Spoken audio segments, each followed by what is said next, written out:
At dinner, as Julie brought Tim more macaroni and cheese and I wiped ketchup off Will's face, I asked her if we could talk later. A few minutes after the boys had gone to bed. "Sure, baby. What's going on?" She smiled across the room at me. "Details later." I smiled back, looking at the boys. It was about 8:30 after Tim and Will had washed up, put on their pajamas, and read Goodnight Moon to them for the 300th time. Julie and I were able to sit together in the living room. I brought out a couple glasses and poured us some wine. "You know how much I love you, don't you?" Julie smiled and squeezed my hand gently. "Of course, baby, and I love you. We're both very lucky." "Okay, so, listen. Just please listen to me, okay? Let me tell you everything before you start so I can really explain." She nodded curiously. "I want to have a mistress." Julie's jaw dropped and I could see she was about to say something, so I hurried on. "Please let me finish. Not exactly a mistress, just someone I'll have sex with. This is Andrea Walden, the new assistant in Edward's office. We became friends and had lunch with her a couple times, and it turns out she's been divorced for about 8 months and is hot as hell. We both think we'd be great together, and she totally gets that I'm married and committed to you, so it's not going to be an affair or anything like that. And the thing is, she's really hot. I think fucking her would be great, and I'm looking forward to doing it with her." Julie looked like she'd seen a ghost. I moved on. "Jules is really just for sex. I love you. You know that. And we have a great sex life. I love making love to you, and I'm not going to give that up at all. It's just, well, I feel the need for variety. I think it might help us, actually. Maybe bring back some of the spark we had when we first got together, which has faded a bit after 10 years. No matter what happens, you will always love me, and I will always be here with you, always completely devoted to you and the boys. I promise you won't lose anything. And I just can't do it behind your back. That would be cheating. So I decided the right thing to do was to just come and talk to you about it. I was sure you'd see it my way." I sat down. "So, honey, what do you think?" I've never seen Julie more confused. She looked shocked and disoriented, and I waited while she tried to think of what to say. "Dan, is this one of your jokes? You know, is your joke dumb?" Julie was referring to a frequent occurrence in our marriage, times when she couldn't read my facial expression. I honed my poker face when I was younger and actually won a lot of money playing poker in college. So it's kind of a mystery between us. She can't always tell if I'm angry, if I'm happy, if I'm joking. "Not at all, Julie. I'm dead serious." "Well, wait, have you, been with her?" "No, honey, I would never do that. I had to talk to you first, but she and I are looking forward to spending Saturday afternoon together. I'm going to blow her brains out." There was silence for a moment. Then she hesitantly said, "Honey, I just don't... I mean, what about our wedding vows? You know, leave everyone behind and all that." "Of course, Julie, we both promised that. But it's not going to be like replacing you or anything. You'll always be my wife, my mistress, my partner, the mother of my children. It'll just be a little fun I'll have on the side. Something to keep me young, add a little springiness to my gait. And I promise it will never affect anything between us." Julie looked more confused than I'd ever seen her. Pale, shaken, very worried. "Dan, I just... God, I have no idea what to say to you. How about you think about it, honey? Give me a day or two and we'll talk about it again, okay?" She nodded doubtfully. I think it's okay." "Awesome." I leaned forward and kissed her cheek. "Thank you, Jules. You're the best. I'm going to go see if I can watch the end of the Cardinals game. I'm going to go to bed soon." And with a smile, she got up and left the room. It wasn't long before I found out Julie was cheating on me. That's probably a good thing, because if I had discovered it all of a sudden, I would have just beat the shit out of her, put Will and Tim in the car, and gotten the hell out of town. But as things happened, it happened gradually. A little doubt, a hint of suspicion, some confused looks, new evidence, and finally the dreaded day when there was no longer any doubt about it. I don't even know what made me think at first. Was it something I'd noticed a couple times when Julie came home from work and went straight to the shower before she'd even had dinner? Or was it the subtle decrease in her interest in bed? No less frequent sex, but less enthusiasm. Either way, once I started to wonder, I began to see things I didn't like, and my surprise turned to concern. One day, she walked into the house and went straight to the bedroom without taking off her coat. When she returned a few minutes later, she had changed her blouse. So I waited until she was busy cooking, then went and checked the laundry basket in our bedroom. She had hidden the blouse to the very bottom in the hamper, and I could see why. It had a few stains on the front. Even then, and I suppose I'm a cautious man, I didn't make a scene with her. Julie and I were happily married, a very happy 8 years. Our 2 boys were 5 and 3 years old, and we both adored them. Julie was a terrific loving mother, and I would say a terrific loving wife. So I didn't confront her at the time, but I did buy a small tape recorder for her car and a discreet recording device for our home phone. I didn't have to worry about Julie using her cell phone at home because we didn't have good reception at home. Within 2 days, my worst fears were confirmed, and after another week of listening, I pretty much had all the information. She had been sleeping with Thomas Atlee, one of the 4th grade teachers at her elementary school, for about 3 months. And she was telling her best friend, Ruth, everything. It was easy for her and Atlee to find time at the motel a couple times a week because school ended at 2:30 and she didn't have to pick up the boys from kindergarten until 5:00. Julie usually stayed after school to work in the classroom a couple days a week, so I had no reason to wonder where she was. And on those days when they were bouncing in bed, the other teachers just thought she had gone home a little early. From phone conversations between Ruth and Julie, it appeared that Atlee was stalking her, though she wasn't grooming him too hard. About 2 months after he started flirting with Julie, he got into her pants. They'd been having regular fun ever since, and there was no sign of it ending. And the excuses Julie gave Ruth for her behavior were classic. All the silly excuses I suppose cheaters have used since time immemorial. It's not about Dan, Ruth, you know that. I adore him, and we have a great sex life. It's just, I don't know, something I need. Just for me, like a secret hot fudge sundae. What I do will never hurt him. Dan knows how much I love him, and we make love now as much as we ever have. In fact, I'm sure of it. There's no way Dan can say I'm depriving him of anything. First of all, it's just sex with Thomas. It's hot, very hot. But it's just cool. There's no romance, no honey, let's run away together, she giggled. I just want him and he just wants me, she giggled again. Or sometimes my ass, and that's okay. So there are no threats between me and Dan. In a way, it's probably even good for us. Because being with Thomas is, exciting. It makes me feel young and sexy again, not a school teacher, housewife in her 30s. Dan gets a kick out of it. I won't even describe the pain I felt listening to all of this. She didn't say it all at once, but I recorded various conversations with Ruth. Apparently, she didn't talk to Atlee on the phone at all. They must have arranged brief meetings at school beforehand. The worst part was that she was happy. The laughter and pleasure, the fun she was having. I have a great marriage, a great husband, and having another guy's sex on the side makes it all that much better. I really wanted to kill her.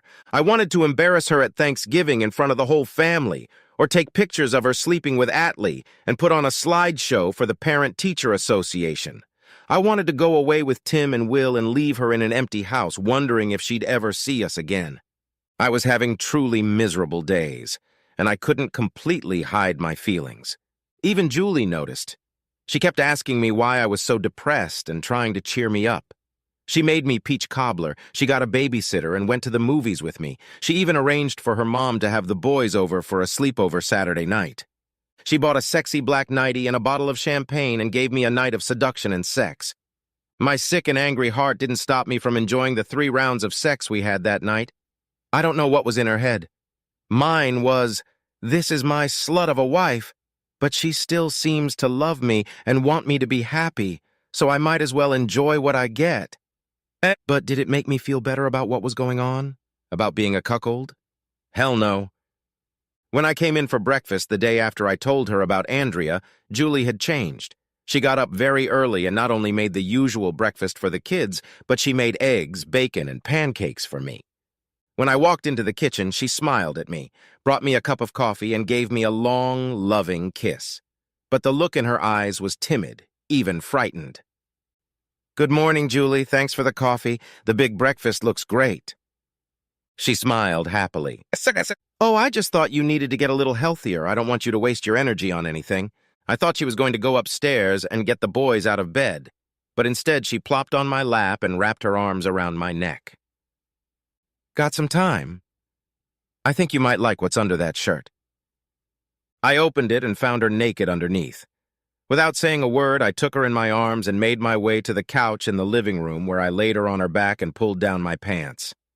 I figured this had to be the first weekday morning sex we'd had in years, probably since we'd had boys. It didn't last long, but I savored every moment of it. And the rest of the week was full of similar surprises. Julie was attentive and very gentle. She made sure we made love every night, although for me, torn between my love for her and my rage, it felt like a hookup. Outside the bedroom, she was no less committed. Dinners were delicious. She did more than her best to take care of Will and Tim, and in every way I was treated like a king. Obviously, she was scared to death. I didn't bring Andrea up again, expecting Julie to mention it, and if not, Saturday would bring it. When the weekend came, her plan quickly became clear. Julie let me sleep an extra hour, fighting off the boys when they wanted to come in and jump on our bed. By the time I went downstairs for coffee, Will and Tim were already with Arlene, their favorite babysitter. Julie smiled at me, fed me another great breakfast, then dragged me back to the bedroom. Apparently her intention was to fuck me half to death so I couldn't have sex with Andrea, and I let her do it. So she was very shocked and displeased when I showed up downstairs at 12:30, all shaved, showered, and dressed for the date, with my car keys in my hand. "I should be back around 16:30, babe," I said cheerfully, and she looked at me anxiously. But Dan, I thought that, well, after this morning—" She smiled at me. "You wouldn't be. Going to see Andrea today." I grinned. "Yeah, baby, I don't think we're going to have any fun tonight, Andrea and I. But we made a date to get together, and it would be rude of me to cancel it. We'll probably just have lunch or maybe chat for a while, I don't know." And with those words, I kissed her and headed for the door. I had lunch at Dominic's, where I found the sports page, and then went to see an action movie that I knew Julie wouldn't be interested in. I got home by 4:00 or so. Julie looked up from the Candyland game she was playing with the boys and looked at me reproachfully but said nothing. I could tell she was crying. I was a little surprised that Julie didn't talk to me more about my plan to take Andrea as a mistress, but I knew from her phone conversations with Ruth that she was completely confused. "How can he even think about screwing someone else? Don't I give him all the love he wants and more?" Ruth laughed. "Says the girl who slept with Thomas Atlee for 3 months. How is that any different? Wouldn't Dan say he gave you everything you wanted?" Julie whimpered.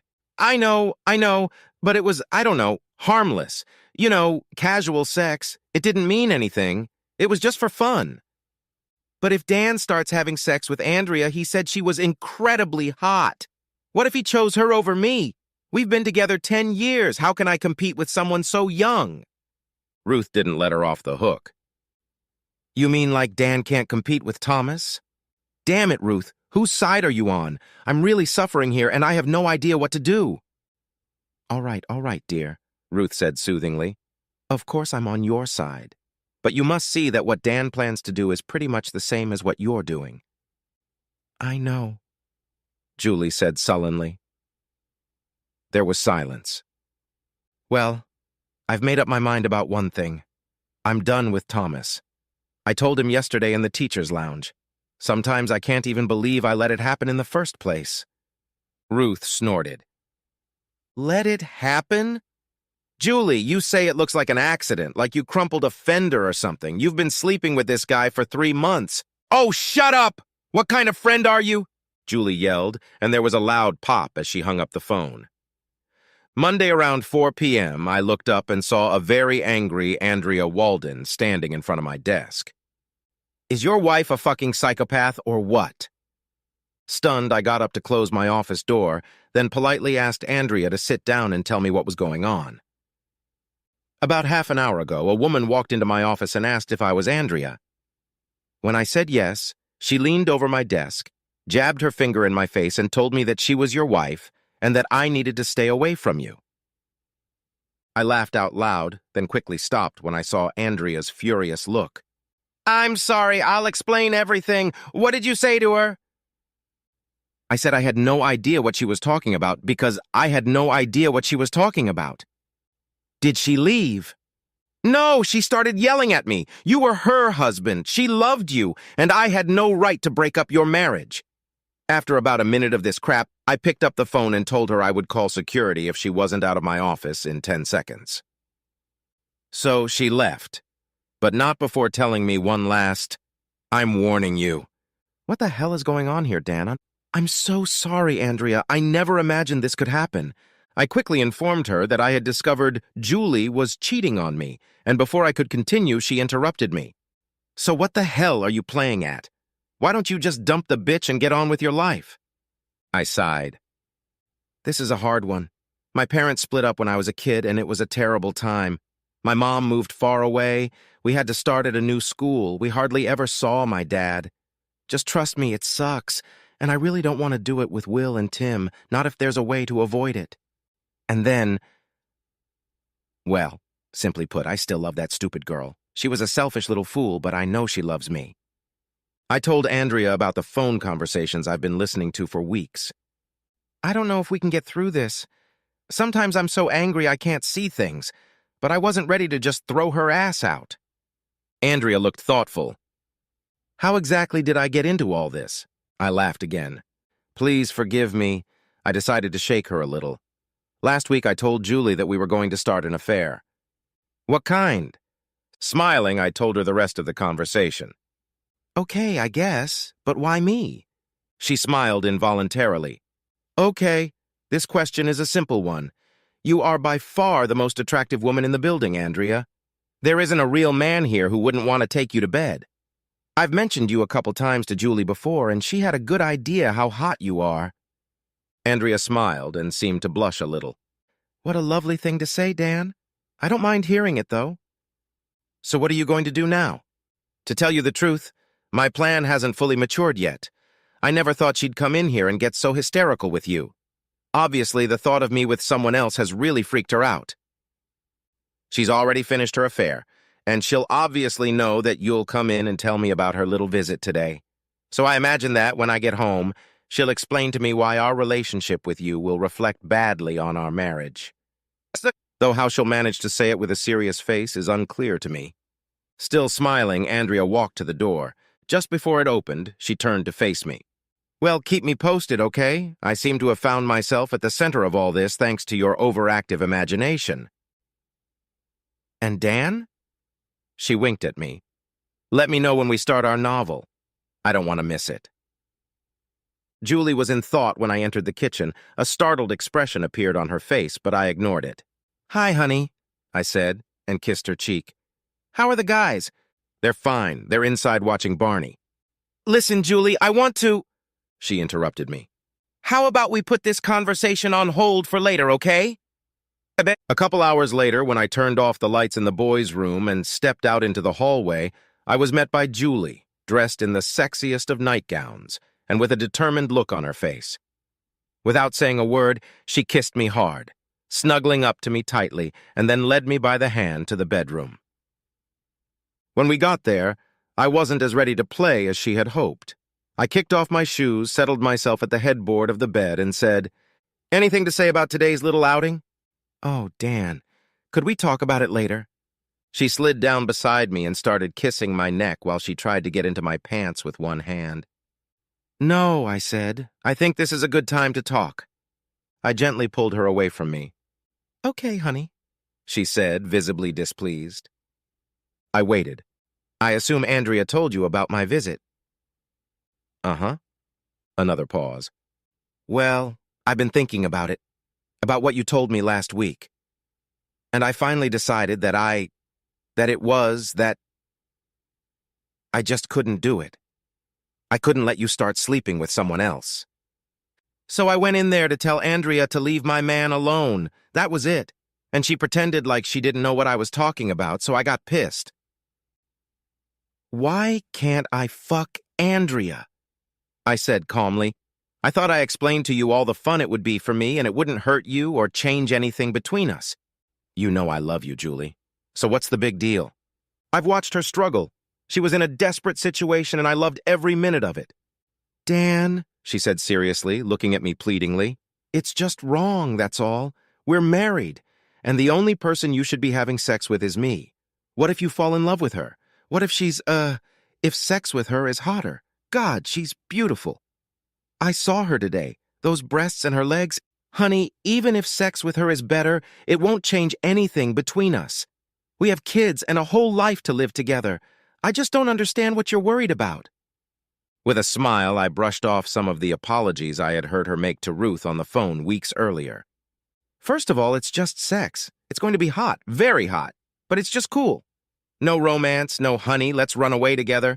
I just want her, and she just wants me, so there's no threat between me and you. In a way, it's probably even good for us, because dating Andrea will be exciting. It'll make me feel young and sexy again, not like a father in his 30s, and you'll only benefit from it." Something flashed across Julie's face, and I knew that my carefully chosen words had awakened in her memories of what? She had said to Ruth her own attempts to justify what she was doing. "Darling," she began again, her voice trembling slightly, "this is hurting me. A lot. I need to know that your wonderful love is just for me, that I don't have to compete with another woman. It's the only way I can feel safe with you. We made a promise to each other the day we took our vows, a promise of fidelity, and I need you to keep that promise." I looked at her intently and she couldn't hold my eyes. "You lying, hypocritical bitch. What if I go ahead? If I have an affair with Andrea? Are you going to divorce me?" She started crying loudly. I don't know. But I can't believe you were so cruel to me. To risk breaking up our family over a new piece of ass." I waited a few minutes, watching until Julie calmed down.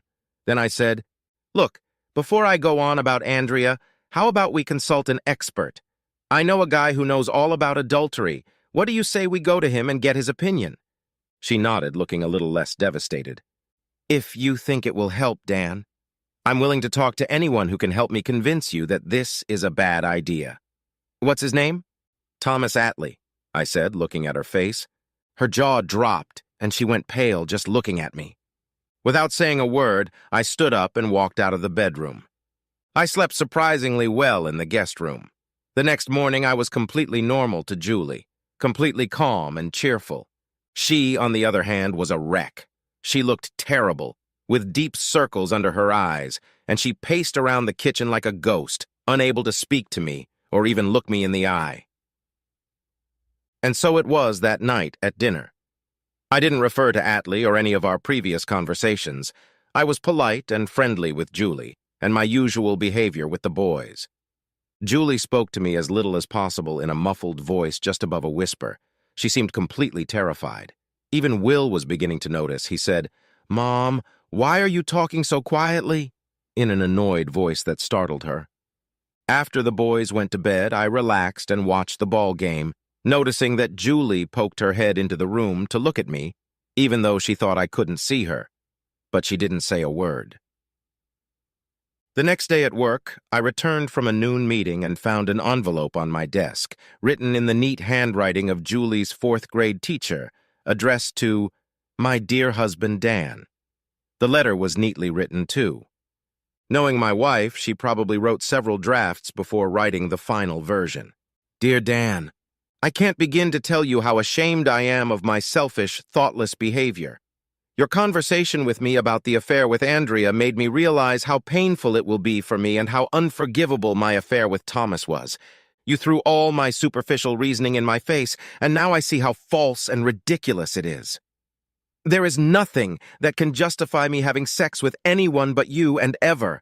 How foolish and short-sighted I was to think otherwise. Now that it's too late to change it, I realize how much I must have hurt you. I know that saying how sorry I am is totally inadequate, but I am sorry. As sorry as I have ever been in my life. I pray that I have not irrevocably destroyed our marriage. that you can find a way to let me earn your forgiveness so that we can be a happy family again. I will do anything you ask of me, anything at all, to show you how much I adore you and how sorry I am for my pathetic behavior. I know you love boys with all your heart. Do you think there is any way to love me again? Your loving, silly wife, Julie? As I sat in my chair thinking about the letter, Andrea piled into my office and closed the door with a mysterious smile on her lips. Would you like an update? I set the letter aside. Sure. What's up? Sitting down, she said, This afternoon your wife came to see me for the second time. I might add that her behavior was very different from the first. Oh? Instead of anger and accusation, she was humble and pleading. The poor girl could hardly contain her sobs. You'd better tell me the whole story, Andrea. There's not much to tell. She entered timidly and said, May I speak to you for a minute? I came to apologize. I gestured for her to come in and sit down, and she said, I'll only bother you for a moment, Miss Walden. I had no right to shout at you the other day. I have no excuse, and I hope you will accept my apology. Now I know what Dan knows about. He knows that I, had an affair myself. So I hardly have the right to preach to him about fidelity, or to order you to stay away from him. And then she looked at me pleadingly. She was really wringing her hands. And she said, Please, Miss Walden, don't take him away from me. You're so much prettier than me, and I can't compete with you. Just please, just sleep with him and send him home to his family. I know that if you want to ruin our marriage, I can't stop you. By now she was crying, and I had to hand her tissues. He must be so angry with me, and I can't blame him. But I'm hoping that maybe, you two can have an affair just for sex, but he won't divorce me. We need him so much. Not just me, but our boys, who are only 5 and 3. And then she sobbed so hard she couldn't say anything else. So I let her calm down, and before I could answer her, she tried to smile and said, Thank you for your attention, and tiptoed out. I tried to visualize the scene. Julie must have been out of her mind to act so submissive to Andrea. I didn't know if it was guilt and shame, or just fear of losing me, or some combination, but she was clearly suffering. Well, Andrea, you definitely had more in common with my family than you ever wanted to. I have to apologize again for dragging you into the middle of all this. She smiled and said, This is actually starting to turn into a lot of fun, Dan. I can't wait to see what happens next. By the way, when do we start our novel? Her look was bold, even defiant. Oh, we started last Saturday, really, just to tickle our nerves a little. I told Julie I'd meet you in the afternoon, and she screwed me 3 times that morning to get me to cancel. But I still spent the day with you. What did we do, huh? Her smile got wider. Well, I'm sure I enjoyed the kissing. But when is the caressing going to start? To my surprise, I saw that behind her teasing, she was completely serious. I'm not sure yet, I said. But trust me, you'll be the first to know. She walked over to the table, leaned over and kissed me, wrapping her arms around my neck. Then she stood up, saying, Don't keep me waiting too long, and disappeared out the door. The irony of sex with Andrea was not the same. She really did have a hot body, young, slender, and just gorgeous. But she's just not that responsive, and it turns out she's a little quiet underneath her sexy and somewhat aggressive image. So we hooked up 6 times, but it didn't last long. Honestly, it wasn't worth it. Sex with Julie, on the other hand, is better than ever. There's nothing like a combination of guilt and terror to turn your loving wife into a prostitute in bed. She clearly wants to make sure Andrea doesn't give me anything better than what I get at home, so she's struggling. The kids spend many nights and weekends with Julie's mom, and my ashes are taken out more often than ever, maybe 5 times a week. There are some special treats. Some new negligees that she looks fantastic in, a bubble bath, and a massage for one night. Julie doesn't know anything about what I did to Andrea. She's clearly too scared to ask. And I'm not going to tell her it's not that great. I'm just going to let her keep working to please me. I'm not too mad at her, but I have to tell you, there's nothing like seeing your wife just kill herself to keep you happy, in and out of bed. to make you feel like she's probably worth keeping. First of all, she knows she's still on probation, and I'm in no hurry to change that.